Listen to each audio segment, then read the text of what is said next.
سب سے بڑھ کے میں ریکویسٹ کروں گا کہ کیا غدیر خم پہ صرف اہل البیت چھوڑے تھے نبی الاسلام نے جو صحیح مسلم میں اوپر تلے 4 حدیث ہیں، یہ ساتھ کوئی اور چیز بھی چھوڑی تھی؟ پہلی چیز کون سی تھی؟ قرآن. کیا فرمایا تھا؟ قرآن،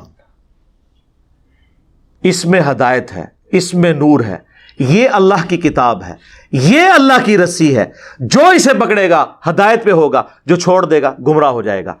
اور پھر زید بن ارقم کہتے ہیں حضور ان جملوں کے بعد بار بار ریپیٹ کرتے رہے، اللہ کی کتاب، اللہ کی کتاب، اللہ کی کتاب. تو سر اللہ کی کتاب تو کہہ رہی ہے ایاک نعبد و ایاک نستعین، اور آپ کہہ رہے ہیں یا علی مدد. بجائے تقریر کا آغاز بسم اللہ اور درود شریف کرنے سے یا علی مدد کے نعرے سے کریں، ایک دوسرے کو السلام علیکم کہیں اور یا علی مدد کہیں. کیا مولا علی یہ سلام سکھایا کرتے تھے؟ مولا علی نے تو ہمیشہ اللہ کو پکارا ہے. قرآن میں ایک ان ایمبیگوس کوئی بات نکال دیں جس میں ہو کہ آپ نے غیر اللہ سے مدد مانگنی ہے، پہلے صفحے پہ ہی فیل ہوتے ہیں. تو قرآن کی توحید کو نہیں ماننا، غدیر خم پہ صرف اہل بیت کا احترام کرنا ہے. یہ اللہ کے فضل سے وہ پلیٹ فارم ہے جہاں اہل بیت کے دشمنوں کے خلاف اہل بیت کا دفاع بھی ہو رہا ہے اور قرآن کی توحید بیان ہو رہی ہے سب سے بڑھ کر. خالی کوئی اہل بیت کا دفاع کر لے اور وہ یہ سمجھے کہ میں جو غدیر خم پہ کھڑا ہوں، نہیں، جب تک تیری توحید قرآن کے مطابق نہیں ہوتی، جب تک تو اللہ کو حاجت روا مشکل کشا نہیں مان لیتا اور اللہ کے ساتھ کسی اور کو ٹھہرانا بھی نہیں. اَمَّن يُجِيبُ الْمُضْطَرَّ إِذَا دَعَاهُ، سورہ نمل آیت نمبر 62. بھلا بتاؤ تو کون ہے جو اضطراب میں گھرے ہوئے شخص کی فریاد کو سنتا ہے، وَيَكْشِفُ السُّوءَ، اور اس سے اس کی تکلیف کو دور کر دیتا ہے، وَيَجْعَلُكُمْ خُلَفَاءَ الْأَرْضِ، اور تمہیں زمین پر اگلوں کا خلیفہ کرتا ہے.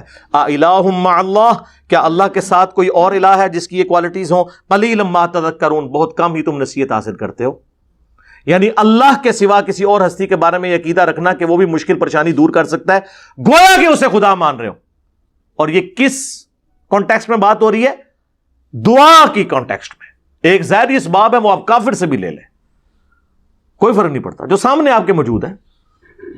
میں نے کہا تو مجھے پانی پلا دو، ٹھیک ہے، لیکن یہ بیٹھے ہوئے بغداد شریف میں یا اجمیر شریف میں یا نجف شریف میں، اور میں کو مجھے پانی پلا دو، یا قبر کے اندر ہو یا باہر ہو، دونوں صورتوں میں نہیں پلا سکتے. وہی بات، وہی جملہ، فریم آف ریفرنس بدلنے سے شرک ہو جائے گا. جی روٹی امی سے مانگتے ہیں تو سر امی سے ہی مانگتے ہیں نا، مری ہوئی امی سے تو نہیں، زندہ جو سامنے موجود ہے. نہیں جی شہید بھی زندہ ہے. سر شہید زندہ ہے نا، تو وہ زنانی نکاح کیوں کر دی ہے مرنے تو بعد؟ ہاں، جب جعفر طیار شہید ہوئے غزوہ موتا میں تو ان کی بیوی اسما بنت امیس نے ابو بکر صدیق سے شادی کیوں کر لی، جس سے محمد بن ابی بکر پیدا ہوئے؟ اور ابو بکر صدیق رضی اللہ تعالیٰ عنہ کے فوت ہونے کے بعد مولا علی سے اسما بنت امیس نے شادی کیوں کر لی؟ بتائیں نا. او بھائی وہ زندگی اور ہے، قرآن کہہ رہا ہے وَلَٰكِن لَا تَشْعُرُونَ، تمہیں شعور ہی نہیں. تو سر چلو ابھی پریکٹیکلی چیک کر لیتے ہیں کہڑے بابے دے مزار تے کہڑے بزرگ دے مزار تے کھڑنا جے.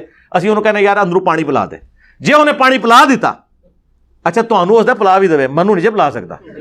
ہاں تانوں تے شیطان بھی انسانی شکل ہی پلا جائے تہاڈا ایمان پکا ہو جانا ہے.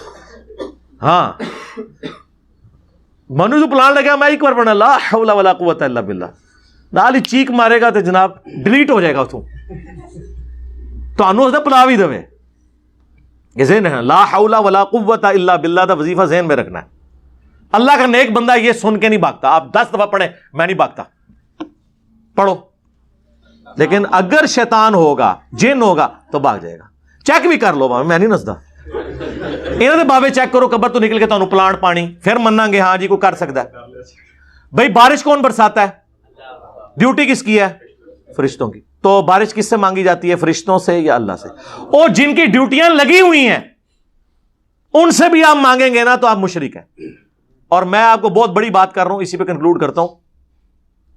اس وقت اس پلانٹ ارتھ پہ یا اس یونیورس کے اس حصے میں، ہماری یہ جو سولر سسٹم ہے، اگر مشکل کشا دیکھا جائے نا، کوئی پیغمبر، کوئی فرشتہ، کوئی جن اتنا بڑا مشکل کشا نہیں ہے جتنا بڑا مشکل کشا سورج ہے. فرشتوں کی تو ڈیوٹی ہے نا، ایک تو زیادہ ڈیوٹی نہیں نماندے. سورج کیا کہہ رہا ہے سنیں پھر. سورج کی تپش سے سمندروں کا پانی ایویپریٹ ہوتا ہے. سورج کی وجہ سے دنیا پہ ہوائیں چلتی ہیں، وہ ہوائیں اس پانی کو گلیشیئرز کی فارم میں سٹور کرتی ہیں جا کے پہاڑوں کے اوپر، بارش برستی ہے، اسی سورج کی روشنی سے، اس کی تپش کی وجہ سے وہ گلیشیئر پگھلتے ہیں اور وہاں سے دریا چلتے ہیں، جس سے پوری دنیا کا نظام چل رہا ہے۔ پانی ختم ہو جائے دنیا ختم، کوئی کھیتی نہیں اگا سکتے، بندے نہیں زندہ رہ سکتے۔ وہ دریا زمین کے نیچے بھی چلتے ہیں، زمین کے اوپر بھی، اور اسی سورج کی روشنی سے فوٹو سنتھسس کے ذریعے جتنے بھی آپ کے نباتات ہیں، پلانٹس ہیں، وہ اپنی خوراک تیار کرتے ہیں۔ پانی بھی سورج کی وجہ سے ان کو مل رہا ہے زمین سے، اور پتوں میں جو ان کی اپنی پوری خوراک تیار ہو رہی ہے وہ بھی سورج کی روشنی کی وجہ سے۔ سورج سے بڑا اگر کوئی مشکل کشا کسی کو پتا ہے نا مخلوقات میں، مجھے بتا دے، کوئی جن، کوئی فرشتہ، کوئی پیغمبر، کوئی بابا، اپنی زندگی میں یا زندگی کے بعد، یعنی جس وقت وہ کر بھی سکتا تھا کوئی مدد، اس وقت بھی سورج جتنا کوئی مشکل کشا نہیں تھا۔ تو آج تک ہم نے کہا المدد یا سورج نظر کرم فرمائیے، تھوڑی دیر کے لیے بادلوں میں چھپ جائیے، گرمی لگ رہی ہے۔ المدد یا سورج مشکل کشا مدد فرمائیے، ٹھنڈ بہت ہو گئی ہے، ٹھیک ہے، اور باہر تشریف لے آئیے بادلوں سے، اپنا گھونگھٹ اٹھا دیجئے۔ نہیں سر، اگر سورج نو نہیں پکار سکتے تو بابے تے شاہی کوئی نہیں، ہاں تو آڈے بابے صرف بوٹیاں پون سکتے ہیں سورج اگے، آپ پونو نا ساہ نال، ہاں بابے کی شان ہے۔ لیکن کبھی ہمیں وہم بھی ہے، کسی مسلمان سنی شیعہ سے پوچھ لیں کہ یار کہہ سکتے ہیں المدد یا سورج، ہو کہے گا توبہ توبہ توبہ توبہ توبہ، مخلوق ہے۔ کو جی مخلوق ہے، پر اللہ نے ڈیوٹیاں بڑھنی ہیں نا، اللہ نے سورج دی ڈیوٹی لائی ہے۔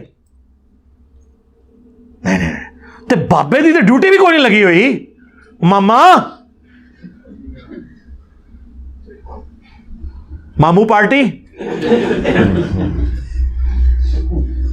ایک مامو نو گالاں کڈنے والی پارٹی تے ایک مامو دا دفاع کرنے والی، دو پارٹیاں گمراہ۔ مولا علی نے فرمایا سی نا، میری وجہ سے دو فرقے جہنم میں جائیں گے اور دو گمراہ ہوں گے، ایک میری محبت میں غلوف کر کے اور ایک میری دشمنی میں۔ یہ صحیح سند سے ہے، فضائل صحابہ احمد بن حنبل کی کتاب، وہ الحمدللہ 2000 حدیث اور اثار پہ وہ کتاب ہے، اردو میں ٹرانسلیٹ ہو کے آ گئی، ہمارے اسٹال پہ لگی ہوئی ہے، نو پروفٹ نو لاس پہ ہم دے رہے ہیں، جس کو شوق ہے وہ لے، یہ اس میں روایت موجود ہے۔ ناصبی اور رافضی دونوں سے بشارتاں نے اللہ فضل جہنم دیا۔